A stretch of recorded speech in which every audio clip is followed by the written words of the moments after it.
Hi folks, it's Evo here from Thundermist Lure Company. Always great to see you. Welcome to today's episode of Thundermist Fishing Tips. I've got my favorite jigging spoon with me, folks. I have got the Stingnose Jigging Spoon with me, and today, folks, we are going to do some vertical jigging. One of my favorite ways to fish, and we're going to be looking for, hopefully, walleye. That's the target today. So I'm just basically going to work these Stingnose right off the bottom, dropping them down, and then jigging them up, and then letting them flutter back down again. And it's that flutter action on the way down that drives the hit. So that's the technique. It's very, very simple. And I'm gonna fish straight vertically because we've got a drift going. So you could, if you want, cast them out and jig them back like you would a normal jig, or you can jig them as I am doing today, vertically straight up and down. And if you do that, you always want to make sure you're close to the bottom, that you're in the strike zone, assuming the fish are on the bottom. Of course, if they're suspended, you would bring your line up a bit. But right now I'm targeting those bottom fish. I'm going to nicely work this jig off the bottom and see if I can get in the fish or two. Stay tuned, folks. So glad you could join me.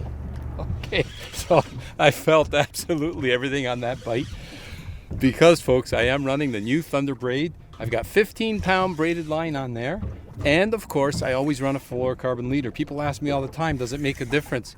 Yes, it absolutely does make a difference.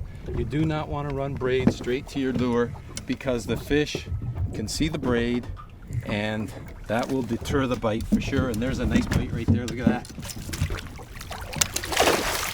That is one nice walleye right there. Beautiful. Oh yes, I love it. Gave me a nice bite. Hey, look at this walleye. Okay, let's just get that hook out. Actually, I'll get the pliers, get the hook out. We'll snap a quick photo. We're gonna get him right back in again. That's one lively walleye, I'll tell you. He's been flopping around, but we got our photo up for Facebook and Instagram. Look at that.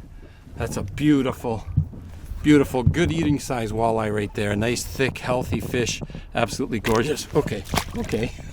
I know you want to go back in. There you go, back in again. All right. Time to get that line. I'm gonna get that Stingnose right back down there again.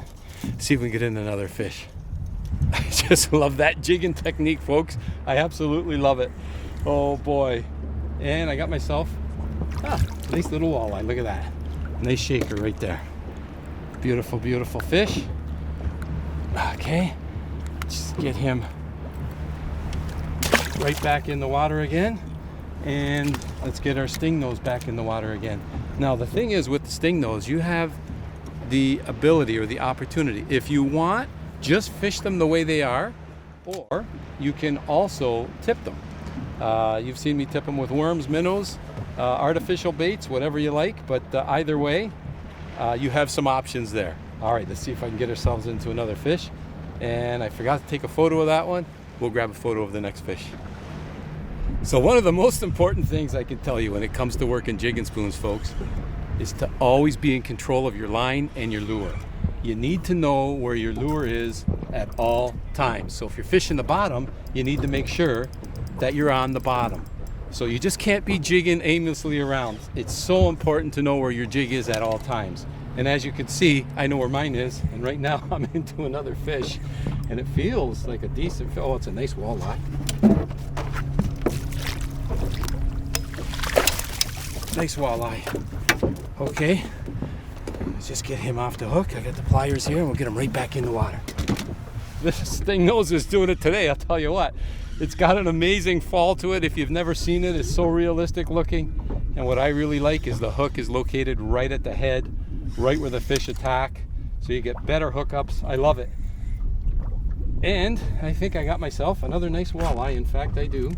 Let's just lift him right in the boat. There we go. Beautiful, beautiful walleye right there.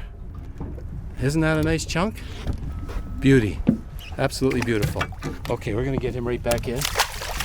Yeah, and the other thing is, the Stingnose come with a treble hook, but if you want to take the treble hook off and put on a single side wash hook, it's very easily done. Okay, this is just so much fun. This Stingnose is literally on fire out here today, folks.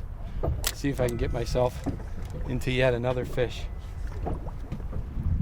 So even though I'm catching smaller fish today, I don't consider these fish to be big.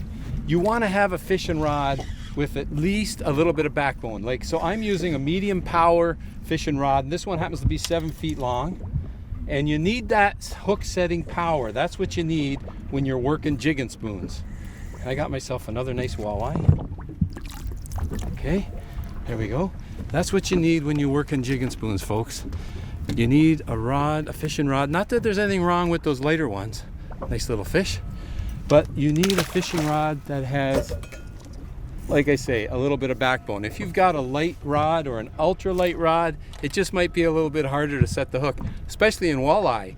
With the walleye, you've got such a bony mouth structure. You want to make sure when you set the hook that you're penetrating and getting a good hook set on that fish. So that's where the medium power rod comes in handy, and it's sure coming in handy for me today, I'll tell you that, folks. I'm loving it out here. Okay, come on, Mr. Walleye. There we go. Another nice walleye right there. Look at that. That's a beauty right there. These are good eaters, but like I said, we are releasing today. See you later, Mr. Walleye. And back in goes the jigging spoon.